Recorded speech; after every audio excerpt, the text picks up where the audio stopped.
what makes a woman strong woman? ஒரு ஸ்ட்ராங்கான woman எப்பவும் யாரையும் இம்ப்ரெஸ் பண்ண ட்ரை பண்ண மாட்டாங்க. எப்படி வளரலான்றத மட்டும்தான் யோசிப்பாங்க. ஏன்னா அவங்களுக்கு நல்லா தெரியும் அட்டென்ஷன் வாங்கி வளர்றது ஒரு பெரிய அச்சீவ்மெண்ட் இல்ல, தன்னுடைய கோல்ஸை அச்சீவ் பண்றதுதான் உண்மையான அச்சீவ்மெண்ட்னு அவங்களுக்கு நல்லா தெரியும். அதனாலதான் யாரு என்ன பேசினாலும் அவங்க அங்க நிக்க மாட்டாங்க. கிரிட்டிசைஸ் பண்றவங்கள பத்தி கண்டுக்கவே மாட்டாங்க. அமைதியா அவங்க வேலையை மட்டும் பார்த்துக்கிட்டு போயிட்டே இருப்பாங்க. ஒரு நாள் அவங்க சக்சஸ் மூலியமா எல்லாருக்குமே பதில் சொல்லுவாங்க. ஏன்னா ஒரு ஸ்ட்ராங் உமனுடைய கோல் இம்ப்ரெஸ் பண்றது இல்ல, ரெஸ்பெக்ட ஏர்ன் பண்றது.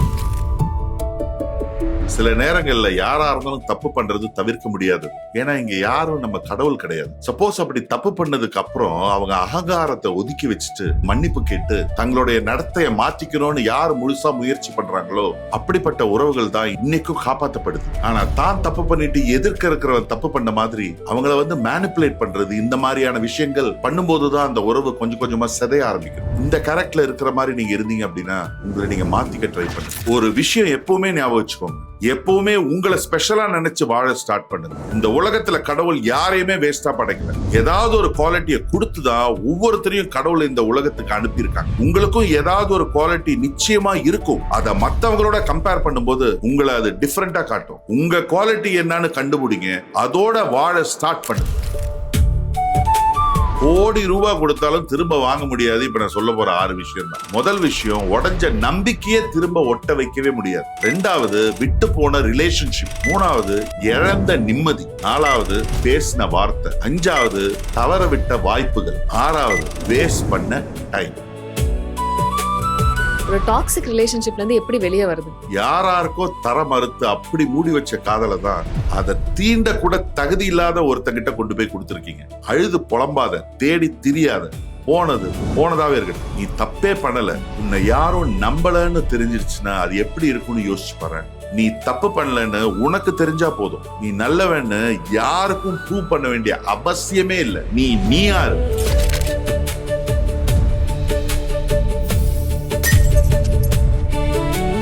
வெல்கம் பேக் டு கண்ணாடி எபிசோட் 11. அதாவது சார், இன்னைக்குமே நிறைய கேள்விகள் நம்மளை நோக்கி வந்திருக்கு. லாஸ்ட் டைமே சொல்லியிருந்தீங்க எப்படிலாம் யோசிக்கிறாங்க, வித்தியாசமான கேள்விகள் அப்படின்னு சொல்லி. அதுக்கு டஃப் கொடுக்குற மாதிரி தான் இந்த வாரத்துக்கான கேள்விகள் வந்திருக்கு. ஸோ போலாமா ஒன்னா? ஓகே, ரொம்ப இம்ப்ரெசிவான ஒரு கேள்வியா ஃபர்ஸ்ட் கேள்வி எனக்கு பட்டது what makes a women strong women அப்படின்னு கேட்டிருந்தாங்க. Okay, simple but so deep அப்படின்றதா தோணுச்சு கொஸ்டின். ஒரு ஸ்ட்ராங்கான உமன் எப்பவும் யாரையும் இம்ப்ரெஸ் பண்ண ட்ரை பண்ண மாட்டாங்க. எப்படி வளரலான்றத மட்டும்தான் யோசிப்பாங்க. ஏன்னா அவங்களுக்கு நல்லா தெரியும் அட்டென்ஷன் வாங்கி வளர்றது ஒரு பெரிய அச்சீவ்மெண்ட் இல்லை, தன்னுடைய கோல்ஸை அச்சீவ் பண்றது தான் உண்மையான அச்சீவ்மெண்ட்னு அவங்களுக்கு நல்லா தெரியும். அதனாலதான் யாரு என்ன பேசினாலும் அவங்க அங்க நிக்க மாட்டாங்க. கிரிட்டிசைஸ் பண்றவங்கள பத்தி கண்டுக்கவே மாட்டாங்க. அமைதியா அவங்க வேலையை மட்டும் பார்த்துக்கிட்டு போயிட்டே இருப்பாங்க. ஒரு நாள் அவங்க சக்சஸ் மூலியமா எல்லாருக்குமே பதில் சொல்லுவாங்க. ஏன்னா ஒரு ஸ்ட்ராங் உமனுடைய கோல் இம்ப்ரெஸ் பண்றது இல்ல, ரெஸ்பெக்ட ஏர்ன் பண்றது. ஓகே சார், இப்போ ஒரு விமனுக்கு ஃபினான்ஷியல் இண்டிபெண்டன்ஸ் முக்கியமா இல்லை எமோஷனல் இண்டிபெண்டன்ஸ் முக்கியமா?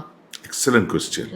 ஒரு பொண்ணோட லைஃப்ல ஃபினான்ஷியல் இண்டிபெண்டன்ஸை விட எமோஷனல் இண்டிபெண்டன்ஸ் தான் ரொம்ப முக்கியம். ஃபினான்ஷியல் இண்டிபெண்டன்ஸ் அந்த பொண்ணோடைய வாழ்க்கையில ஃப்ரீடம் கொடுக்கும். பட் அதே எமோஷனல் இண்டிபெண்டன்ஸ் அந்த பொண்ணுடைய வாழ்க்கையில ஸ்ட்ரென்த்தை கொடுக்கும்.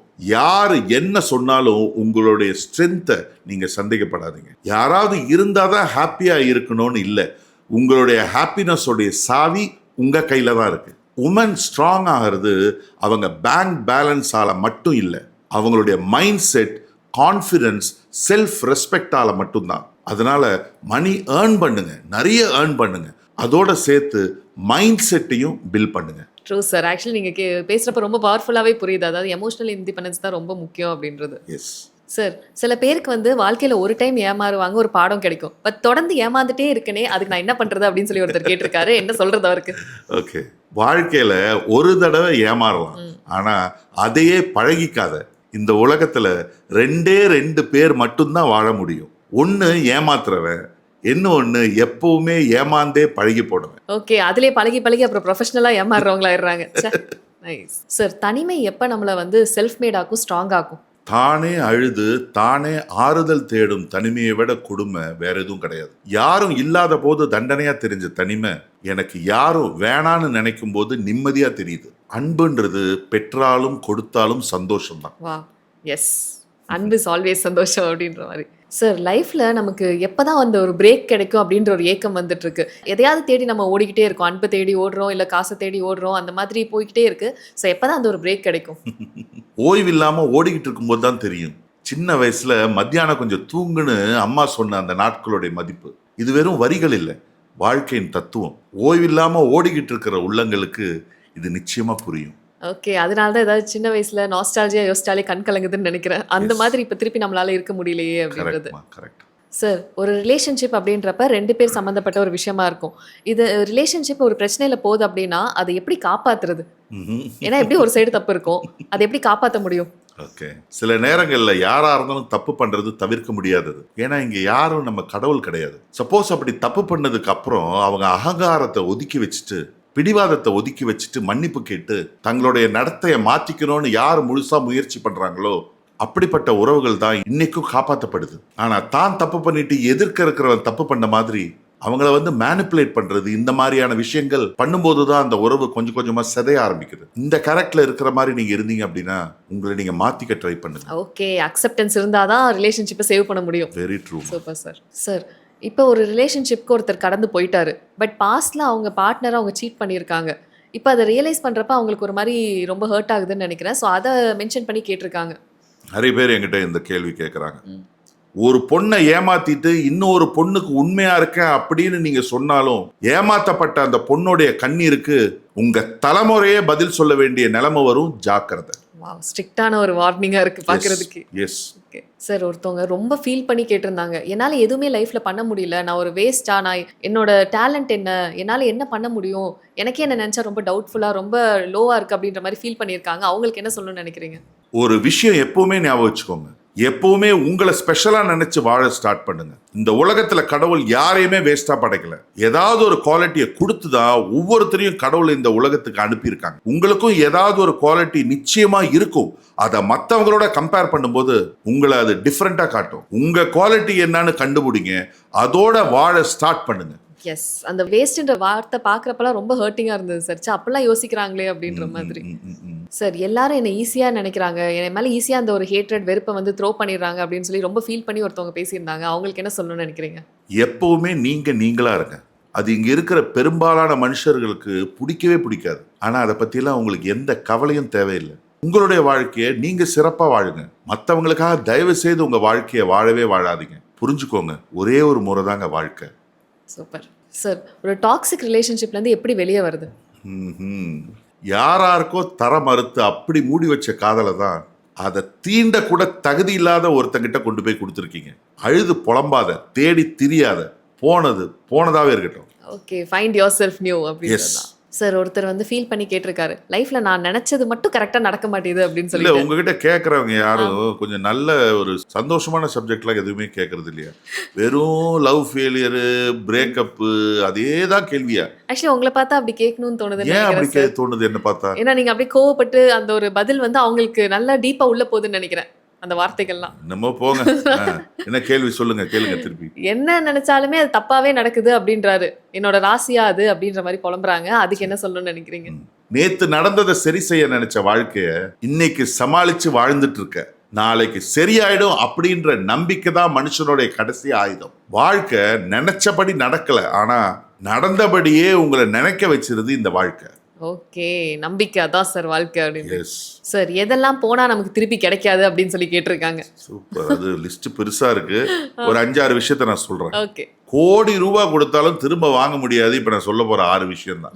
முதல் விஷயம், உடைஞ்ச நம்பிக்கையே திரும்ப ஒட்ட வைக்கவே முடியாது. 2வது, விட்டு போன ரிலேஷன்ஷிப். 3வது, இழந்த நிம்மதி. 4வது, பேசின வார்த்தை. 5வது, தவற விட்ட வாய்ப்புகள். 6வது, வேஸ்ட் பண்ண டைம். ஓகே, இதெல்லாம் தான் நம்ம பத்திரமா பிடிச்சி வைக்கணும்னு நினைக்கிறேன் கையில. கேர்ஃபுல்லா இருங்க கைஸ். சார், ஒரு கேள்வி வந்திருந்தது, அதுவும் நிறைய பேருக்கு பொருத்தமா இருக்கும்னு நினைக்கிறேன். என் கூட ஃப்ரெண்டாவே இருக்காங்க, திடீர்னு அவங்க லைஃப்ல நான் வில்லன் ஆயிட்டேன். அவங்க என்ன வில்லனா பார்க்க ஆரம்பிச்சிட்டாங்க, ஏனே தெரியல. எப்படி சார் அது நடக்குது இந்த மாதிரி மேஜிக்கெல்லாம் அப்படின்னு? நம்மளை இன்னைக்கு கெட்டவன்னு சொல்ற வாய் தான் ஒரு காலத்துல நம்மள நல்லவன்னு சொல்லி தலையில தூக்கி வச்சு கொண்டாடிட்டு இருந்தாங்க. நீங்க தேவைப்படுறப்பெல்லாம் நீங்க ரொம்ப நல்லவன் தான், தேவைப்படாதப்போ நீங்க ரொம்ப கெட்டவன் அப்படின்னு சிந்திக்கிற ஒரு உலகத்துல இப்ப நீங்க வாழ்ந்துட்டு இருக்கீங்க. யார் என்ன சொல்லுவாங்கன்னு யோசிச்சு அதன்படி வாழாம நீங்க யாருன்னு உங்களுக்கு நல்லா தெரியும், அதன்படி சிந்திச்சு நீங்க வாழ்ந்தீங்கன்னா உங்க வாழ்க்கை உங்க கையில தான் இருக்கும். யார் என்ன வேணா நினைக்கட்டும், அதை பத்தி யோசிக்கவே வேண்டாம். அவங்க லைஃப்ல நம்ம நல்லவங்களா இருந்தாலும் சைட் கேரக்டரா தான் இருப்போம். அதனால நம்ம லைஃப்ல நம்ம ஹீரோவா இருந்துட்டு போயிருக்கோம். Yes yes yes. Okay sir, healing ஃபேஸ்ல இருக்கவங்க வந்து ஒரு கேள்வி கேட்டிருந்தாங்க, எப்படி சார் இந்த பிரேக்கப் ஃபேஸை கடந்து போறது அப்படின்னு சொல்லிட்டு. அது எல்லாருக்கும் ரொம்ப கஷ்டமான ஒரு விஷயமா தான் இருக்கும்.